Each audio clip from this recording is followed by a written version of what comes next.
Et on va passer la parole à Monsieur Christian Bernard qui va nous parler de la prise en charge de frais de journalistes.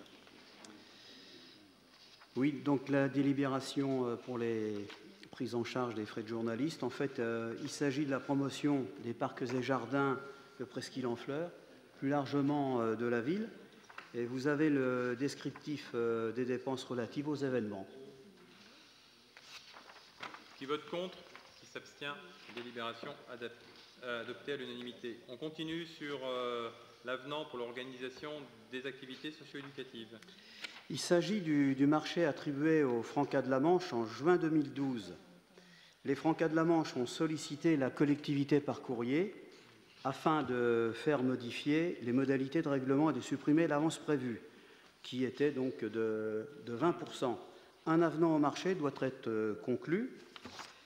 Et donc, il sera procédé maintenant pour l'année 2014, à partir de 2014, à la demande des Francas, à 4 règlements trimestriels. Qui vote contre? Qui s'abstient? Délibération adoptée à l'unanimité. La délibération sur la convention justement entre la ville et le CCAS. En tant qu'établissement autonome rattaché à la ville, le CCAS dispose de la faculté de définir des modalités techniques d'organisation et d'exercice de ses propres services opérationnels. Cherbourg-Octeville s'est engagé toutefois à apporter au CCAS, pour certaines fonctions, son savoir-faire et son expertise. Réciproquement, le CCAS apporte différents moyens, notamment des locaux, pour participer au fonctionnement de la ville. Une convention doit être ainsi formalisée. Vous avez la liste des opérations, entretien, véhicules, bâtiments, suivi de travaux. Après, vous avez le détail des prestations. Donc, la réalisation de ces prestations implique des dépenses de fourniture et seront affectées sur des enveloppes inscrites au budget de la Direction de la Solidarité. Et un état récapitulatif des prestations réalisées par les services techniques de la ville pour le CCAS sera établi. Parfait. Qui vote contre? Qui s'abstient? Délibération adoptée à l'unanimité. On passe au Ravalais pour la restauration des façades. Alors, le château des Ravalais, vous avez il y a eu une première étape, d'autres étapes, et vous avez le descriptif, en fait, par rapport aux avenants, la liste des opérations. Et parallèlement à ces travaux de maçonnerie, un marché a été confié à un prestataire pour la restauration que vous avez sous les yeux, châssis, etc. Donc vous avez le numéro des marchés avec les entreprises correspondantes et puis le montant des avenants. Qui vote contre? Qui s'abstient? Délibération adoptée à l'unanimité. On continue sur le centre culturel. Donc le centre culturel, c'est une grosse opération puisque c'est un des chantiers les plus importants en ce moment de la ville. Et donc ça concerne effectivement les travaux de la seconde tranche qui ont démarré le 20 août 2012. Il apparaît nécessaire de revoir certaines prestations des marchés concernant les lots. Vous avez la liste des lots et derrière, vous avez donc le descriptif des lots avec les entreprises correspondantes, le descriptif des opérations, des modifications techniques à faire avec le montant de chaque avenant. Qui vote contre? Qui s'abstient? Délibération adoptée à l'unanimité. Ce qui sera, parce que c'est vrai qu'on a parfois on perd de la visibilité globale. Donc ce qu'on fera, c'est on fera un récapitulatif. On fera sur chaque opération. On va faire un petit récapitulatif lot par lot pour avoir le montant global des travaux réactualisé. Pour avoir la bonne vision globale. Et ça permettra de faire des petits bilans d'opérations pour savoir combien a coûté l'ensemble des travaux sur le centre culturel. Et ça sera la même chose pour le Café du Théâtre. Sachant qu'en commission, on a bien étudié dans les détails et on a répondu aux questions avec Michel Louiset. D'où la nécessité du travail en commission en amont. Pardon, excusez-moi, M. Chemin. Si vous pouviez nous apporter en même temps une petite visibilité sur le processus, parce qu'en fait, on sait très bien qu'il y a des travaux incontournables. On découvre que sous de la moquette, les pierres sont cassées dans l'escalier. Bon, ça, ok. Par contre, si quelqu'un fait le choix de modifier la structure, par exemple, je crois que c'est la porte de la bibliothèque ou quelque chose comme ça, où vous mettez une porte vitrée, en fait, ça, c'est une modification du cahier des charges qui n'était pas prévu à l'origine. Nous expliquer un peu, mais en dehors du conseil municipal, le processus, quoi. Ouais. Pas de problème. Parce que là, on a vu de l'extérieur, on a plutôt l'impression qu'en fait, quelqu'un a fait un choix autre que ce qui était prévu, et après, on nous passe la délibération en disant ça fait X% en plus, quoi. Donc, je pense que ça se passe pas comme ça, mais c'est un peu le regard qu'on a. Donc, si vous pouviez nous expliquer tout le processus un jour. Ok. Merci. Michel, tu voulais dire un petit mot? Simplement pour dire que j'ai essayé d'apporter toutes les explications, et en particulier sur ce sujet-là, au cours de la commission, hein. Mais c'est vrai qu'il y a vraiment deux types d'avenants. Les avenants qui sont des avenants, je dirais presque incontournables, parce qu'on n'a pas pu les déceler au moment de l'élaboration du dossier. Et puis il y a l'avenant dont on se rend compte qu'on a quelques difficultés de fonctionnement et dont on s'est aperçu un peu tard et sur lesquels il faut apporter quelques modifications. Donc, mais on en reparlera en commission. Qui vote contre? Qui s'abstient? Délibération adoptée à l'unanimité. Donc on passe au café du théâtre. Non, c'est Chantraine. Excusez-moi, j'ai oublié. Port-Chantraine. Port-Chantraine, oui. Voilà, 33. Là, il s'agit du programme de restructuration de la capitainerie et de ses abords. Vous avez la liste des opérations, extension de la capitainerie, restaurant, équipage, déplacement des locaux du yacht club. Et il apparaît aujourd'hui nécessaire de revoir les prestations des marchés concernant certains lots. Vous avez le numéro des lots, les entreprises correspondantes par rapport aux modifications et aux travaux à effectuer avec le montant de leur avenant respectif. Qui vote contre? Qui s'abstient? Délibération adoptée à l'unanimité. Cette fois-ci, donc, on passe au café du théâtre. Alors, le café du théâtre, ce sont aussi des travaux très importants, quasiment l'un des chantiers les plus importants de la ville en ce moment. Il y a déjà eu deux tranches de travaux, et concernant la troisième tranche, le projet consiste à mettre une mise en conformité, accessibilité et sécurité. Vous avez donc le descriptif également des travaux et des opérations, et une procédure d'appel d'offres a été lancée. Seulement, il y a eu des lots qui avaient été déclarés infructueux.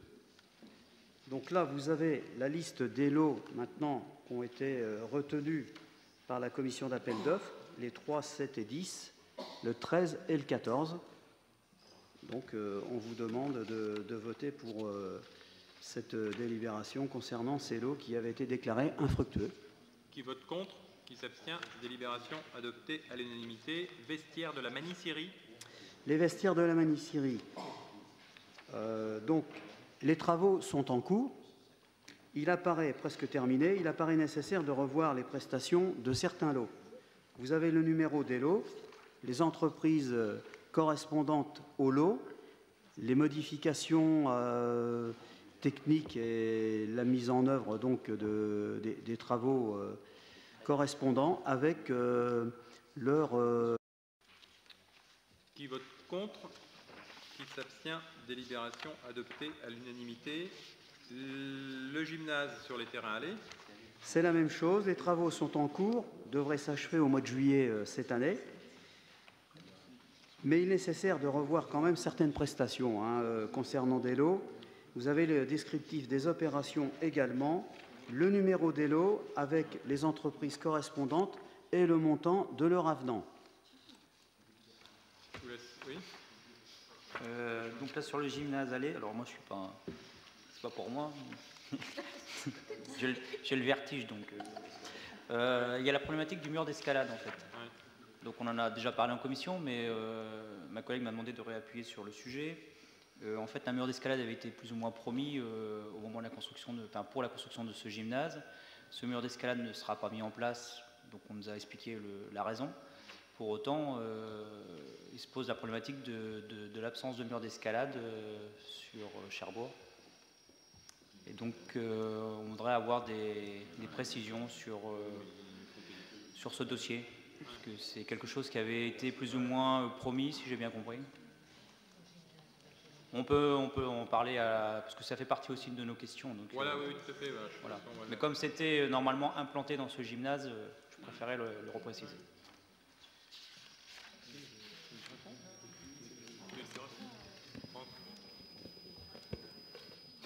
Oui, bon, par rapport au mur d'escalade, on a étudié au niveau de ce gymnase. Il faut savoir une chose, c'est qu'en activité sportive comme autre activité, c'est impossible de faire ça dans un même lieu. C'est-à-dire qu'il fallait faire un bâtiment annexe. Pour faire un bâtiment annexe, ça aurait coûté très cher. Il faut savoir aussi, en plus, que les normes sur les murs d'escalade ont changé par rapport à la Fédération française d'escalade. Ça veut dire qu'un mur d'escalade, pour un niveau départemental, par exemple, c'est 9 mètres de hauteur. Quand vous arrivez au niveau régional, c'est 11 mètres. Quand c'est au niveau national, c'est 13 mètres. Il faut savoir une chose, c'est que le gymnase actuellement, il fait à peu près 8,50 mètres au faîtage et on est quand même sur une zone pavillonnaire. Donc, avec toutes ces techniques, en plus, on ne pouvait pas creuser. On est au niveau de l'eau, on ne peut pas creuser en profondeur. Donc voilà, donc c'était assez difficile de faire un mur d'escalade avec le budget en plus qu'on avait, parce que sachant que le gymnase, c'est quand même 2,2 millions d'euros. Donc, ça a été difficile, effectivement, de pouvoir le programmer. Ce n'est pas abandonné non plus de faire un jour un mur d'escalade, hein, bien sûr. Et Monsieur Gentel. On aura toujours la possibilité d'utiliser le mur d'escalade de Bakken qui n'est pas à 9 mètres de haut, donc est-ce qu'on peut quand même encore l'utiliser? Mais bien sûr. Bon, donc ça va. Oui, mais bien sûr, il est toujours utilisable, bien sûr. Non, mais ça veut dire, est-ce que le fait qu'un mur d'escalade ne fasse pas 9 mètres de haut, ça n'aurait pas eu d'homologation? Tout à fait. Maintenant, en construction neuve. Même si sa destination était pour les écoles. Pour la compétition. Ah, pour la compétition. Oui, mais enfin, bon, c'était plutôt pour les scolaires quand même. Oui, mais c'était demande surtout forte de l'UNSS pour justement faire des compétitions pour les scolaires. Oui, c'est vrai, mais c'est aussi une demande forte des professeurs d'EPS. C'est pas seulement pour la compétition, pour que les classes, parce que ça fait partie des groupes d'activités en collège. Il y a des groupes d'activités où il y a l'escalade. Il y a Bakken. Oui. Mais il y a le problème du mur d'escalade de l'IUT dont les tarifs n'arrêtent pas d'augmenter. Donc c'est vrai qu'un mur près de Malakoff, ça aurait permis quand même, enfin, son utilisation, elle aurait été très importante. Je suis tout à fait d'accord avec vous, mais il y a un moment, il faut avoir des choix effectivement budgétaires. Pour l'instant, il a été fait sur la salle de gymnastique. Après, on va réfléchir sur les investissements, mais il y a aussi une grande rénovation aussi des équipements sportifs à faire. Donc on verra à ce moment-là, bien sûr, au cours du mandat, si on ne peut pas réaliser aussi un mur d'escalade dans un autre lieu, un autre équipement sportif déjà existant. Voilà. OK. Alors, pour en revenir à l'avenant, qui vote contre, qui s'abstient, délibération adoptée à l'unanimité. Pardon ? Non, on est... CIO, CLDP. C'est lié à la délibération de Lydia Thiolan tout à l'heure. Donc, les bâtiments particulièrement vétustes ont été démolis. Vous avez les raisons du regroupement, hein. Ça a été dit tout à l'heure. Le descriptif des opérations. Il apparaît nécessaire de conclure des avenants pour cette opération-là. Vous avez le numéro d'ELO et puis également, en récapitulatif, le nom des entreprises correspondantes avec le montant de l'avenant.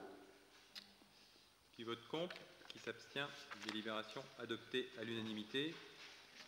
Le changement de dénomination commerciale. Oui, alors là, c'est c'est classique. Donc, c'était pour la société Cegelec qui est devenue société Green et qui a changé de dénomination commerciale, qui est devenue Actenum Cherbourg. Qui vote contre, qui s'abstient, délibération adoptée à l'unanimité. Enfin, la délibération sur le groupement de commandes avec la communauté urbaine, où on désigne... Oui, donc, tout à fait. En titulaire, M. Christian Bernard, et en suppléant, M. Michel Louiset, je dis à ta place, qui vote contre, qui s'abstient, délibération adoptée à l'unanimité.